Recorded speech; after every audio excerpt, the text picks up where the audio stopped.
রকম ক্রিম ছাড়াই যদি বাসাতে এরকম জন্মদিনের মজাদার কেক বানাতে চান তাহলে এই ভিডিওটি আপনাদের জন্য। খুবই সহজভাবে বলার চেষ্টা করব। প্রথমে আমি কেকের শুকনো উপকরণগুলোকে চেলে নিচ্ছি। 1 কাপ ময়দা, 3 চামচ কোকো পাউডার, 2 চামচ গুঁড়া দুধ, 1 চামচ বেকিং পাউডার দিয়ে ভালো করে চেলে নিচ্ছি। এতে করে কোনো ময়লা থাকবে না আর কেকটাও ভালো হবে।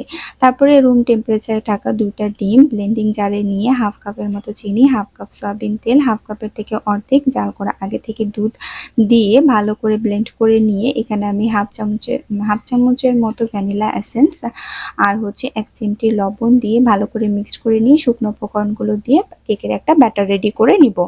এখন হচ্ছে সিলভারের এই বাটিতে আমি তেল দিয়ে কাগজটা বসিয়ে দিয়ে তাহলে মোল্ড আউট করতে সুবিধা হবে। ব্যাটারটা দিয়ে একটা মানে ননস্টিক কুকারে স্ট্যান্ড বসিয়ে দিয়ে 5 মিনিট হাই হিটে জাল করে নিয়ে বাটিটা বসিয়ে দিয়ে 45 মিনিটের মতো লো মিডিয়ামে এটাকে বেক করে নিয়েছি।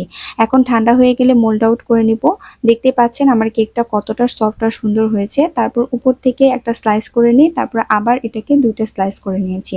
প্রথমে যে উপরের স্লাইসটা সেটা আমি ছোট ছোট টুকরা করে এরকম ঝুড়া করে নিয়েছি গ্রেটার দিয়ে। তা এখন হচ্ছে ক্রিম রেডি করার পালা। একটা ডিমের কুসুম, হাফ কাপ চিনি, তারপরে 2 চামচ কর্নফ্লাওয়ার মিক্সড করতে করতে আমি 2.5 কাপের মতো এখানে গরুর দুধ দিয়ে দিলাম।